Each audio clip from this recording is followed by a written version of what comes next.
And we welcome back into the studio our kumu over here, our beautiful, illustrious kumu. We got Mihano Kalahain, the Senior Advisor to the CEO, which is Kuhio Lewis of Hawaiian Council, and Hinale Moana Wongkalu, our Cultural Ambassador. Thank you guys so much again for joining us. Wow. I appreciate it. We appreciate getting all the ike every week as we kukala kanaka over here. And this week, if it's okay, let's talk about the World Indigenous Peoples Conference on Education. Should I say it correctly? Oh, World that was Indigenous. great. Okay, cool. You did good, but most people just call it WIPSI. Yes, it's easier WIPSI. to say. Yes.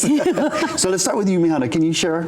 You know, this year, so this is one of the largest, if not the largest, Indigenous conference on education that exists in the world. It happens every 4 years. It kind of follows that FESPAC vibe. Yes. You know, Okay. how FESPAC is every 4 years, WIPSI is every 4 years because it moves around the world, right? So it was in Hawaii back in 1999, which was amazing. Then it was in Hawaii again in 2014, right? And then it went all over the place. And this year it is in Aotearoa, New Zealand. Right? You know how we love to go to Aotearoa. We do. Right? And the last time it was there that I went to was back in 2005. When it goes to Aotearoa, there's more Hawaiians there than anything else, right? There's no other, like, we just mobbed the place, right? We love Aotearoa. So it's going to be there on November 16th to the 20th. So right before Thanksgiving, there's going to be a whole tribe of Hawaiians heading down, and it's always an exciting opportunity. So there's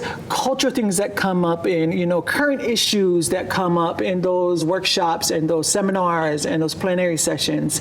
And our youth are heavily engaged, but also all the way up to the teachers, administrators. It's like the hot event, you know, there. Besides the Hawaiian Council Convention, it is the other hot event of the year. What's the common theme amongst all the Indigenous people? If you can just kind of boil it down to one thing. You know, I don't know if that's possible because we're so interdisciplinary in the way that we approach the world. So to say, for instance, Indigenous knowledge systems, or how food systems impact that, or how Aina impacts that, it's kind of all blended, right? We have a very wide perspective on what is a hot or a key issue that we use for teaching and what it is that we actually teach. And you know, when it comes to WIPSI and we're talking World Indigenous Peoples, can you give us an idea? In my mind, because I'm from Hawaii and I'm from this little place in the middle of the Pacific, I automatically think of our Pacific peoples. Yes. But what other people outside of the Pacific have you folks encountered at past WIPSI events? When I attended the WIPSI in Canada, there were the native peoples not only of what is known as the Northern American continent.